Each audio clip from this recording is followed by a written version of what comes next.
ऐलान कीजिए। इनकलाब जिंदाबाद, जिंदाबाद, इनकलाब जिंदाबाद, जिंदाबाद।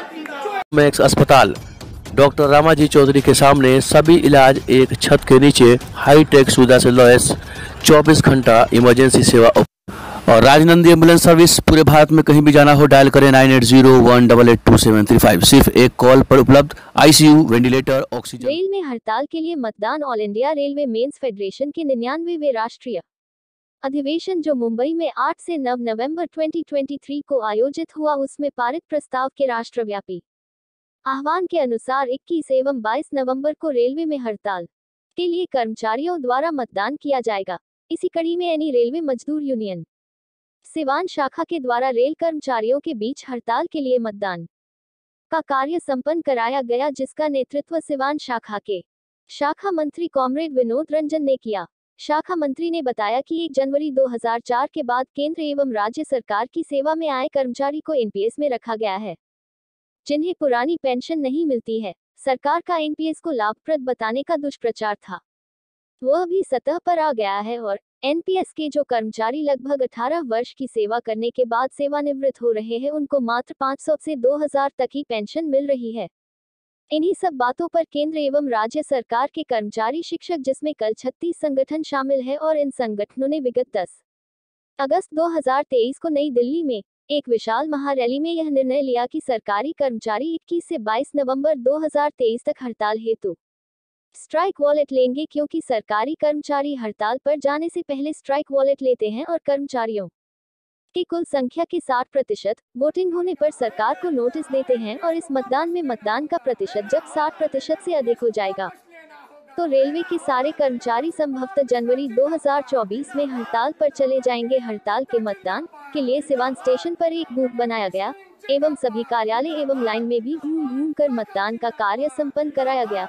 इसमें शामिल यूनियन के पदाधिकारी कर्मचारियों में सर्वश्री कॉमरेड अब्दुल मजीद खान, शाखा अध्यक्ष सुधीर कुमार सिंह, मोहम्मद जान खान, अभिषेक कुमार, कमर अली, प्रमोद कुमार, अनिल कुमार आदि थे। Strike of pilot all India railway men's federation के राष्ट्रव्यापी आह्वान पर आयोजित किया गया है। चूंकि एनपीएस जो हमारे देश में लागू किया गया है, जो कर्मचारी 1/4 के बाद रेल सेवा, केंद्र सेवा या राज्य सरकार की सेवा में आए हुए हैं, उनको पेंशन से महरूम किया गया है। यह देश की विडंबना है कि इस देश के सांसद और विधायक एक दिन भी अगर सांसद और विधायक और मंत्री के पद पर रहेंगे तो उनको पेंशन मिलेगा, लेकिन एक कर्मचारी 40 वर्ष की सेवा करेगा और रिटायर होगा तो उसको पेंशन नहीं दिया जाएगा। हमारे भारत के यशस्वी माननीय प्रधानमंत्री जी कहते हैं कि सबका साथ और सबका विकास। तो मैं माननीय प्रधानमंत्री से पूछना चाहता हूं कि माननीय प्रधानमंत्री जी, यह सबका विकास कहाँ है? आप अपने एक तरफ अपने पूंजीपति मित्रों और सांसद और विधायकों का विकास कर रहे हैं। जो आदमी 40 वर्ष नौकरी करता है उसको आप पेंशन नहीं दे रहे हैं, और जो आदमी एक दिन विधायक और सांसद रहेगा उसको आपने पेंशन देने का कार्य किया है।